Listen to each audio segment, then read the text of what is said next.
The rule of thumb with perennials in 2025 is that larger is preferable. Some of these perennials, because to their adaptability and ease of growth, will need very little pinching and will be almost maintenance-free as they are tolerant of a wider range of diseases. Listed below are a few of our favorite perennials for 2025, so you can start planning where to put them on your bench. Number 1.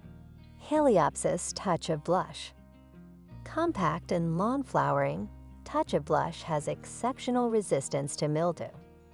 Because it has many branches, Touch of Blush blooms continuously for a long time without ever needing deadheading.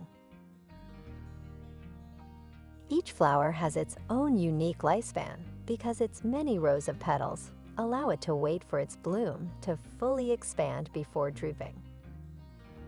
Touch of Blush is the moniker given to variegated foliage because in cooler weather, it takes on a pinkish hue. This heat and clay tolerant perennial is not only beautiful when left unattended, but it also provides nectar and pollen for pollinators and can be used as a dried or cut flower. They don't mind zones 4 to 9.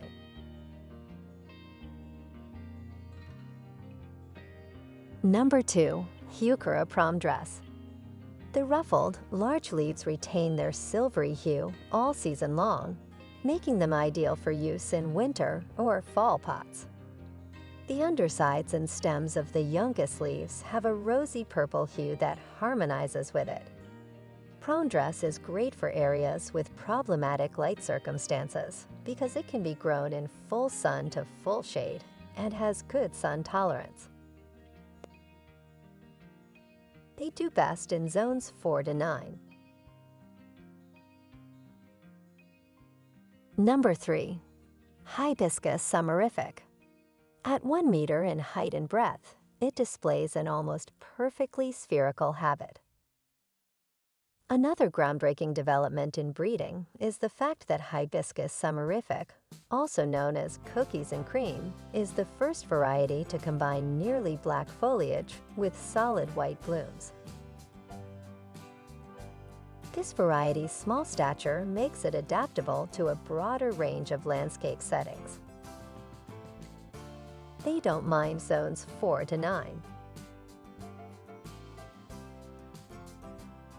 Number 4. Salvia Big Sky. With a height and width of 80 centimeters, Big Sky is one of the biggest hardy perennial salvia varieties to hit the market in recent years. A protracted flowering time is guaranteed by healthy base branching. Not long after Salvia pratensis hybrids bloom, but before Salvia nemorosa starts to rebloom, is when Big Sky at its best. Zones 3 to 8 are ideal for Big Sky. Number 5. White Cardinal. The white cardinal is an unusual variety with tube blooms that are mostly white with a hint of pinkish red. The significance of the cardinal flower to Native Americans is reflected in its popular names, which include Indian pink, asthma weed, and Indian tobacco. Similar to its red sibling, this perennial thrives in damp to very damp conditions. Hummingbirds love to eat the nectar and pollen found in its blossoms. Planted anywhere from zones 4 to 9. Number 6. Heliopsis Bleeding Hearts. At first glance, Heliopsis Bleeding Hearts leaves look nearly black, yet they eventually fade to a deep purple. Sturdy stems with a dark hue. Stunning when used as a vessel for floral arrangements. A flower's color spectrum begins red, progresses to orange-red, and then settles into a faded bronze as it ages, growing to a height of 120 centimeters when fully bloomed. They do best in zones 3 to 9. Number 7. Echinacea French Tips. They are a well-kept species that brightens up mixed flower beds and border borders with their smooth pink petals and white tips. From June through October, this cultivar has a dense and bushy habit and produces an abundance of blooms. French tips is a great plant to grow in full sun since it attracts pollinators and hummingbirds. This perennial is great for the hot summers in Canada since it can withstand both high temperatures and high humidity. Number 8.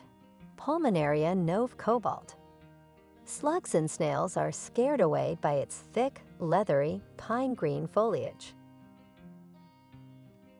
Cobalt is a highly robust and resilient plant that thrives in woodlands, shade gardens, mixed beds, and even beneath high-branding shrubs.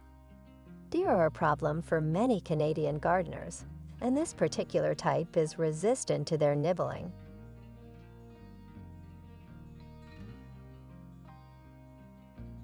Number 9. Sedum Mocha Magic. The blue-gray foliage turns milk chocolate in the summer, and the dark chocolate stems and clusters of Mocha foam flowers complete the look. Mocha Magic is an excellent choice for dry gardens, mass plantings, edging, mixed beds and borders because to its rapid and erect growth habit. Its abundance of blooms makes it an effective magnet for pollinators. Number 10. Daisy Birdy. Daisy Birdy is a variety of Shasta daisies that bloom in their first year. From spring till frost, Birdy typically blooms. With a bloom window of 12 to 18 weeks, they have a long selling season with new blooms at the peak. It is quite hardy up to Zone 3, and it promises a constantly changing, colorful landscape.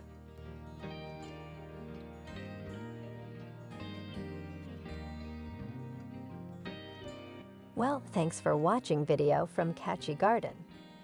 Don't forget to click like and subscribe button to always support our channel. You can also turn on the notification bell to get the latest videos from us. We'll see you in the next videos.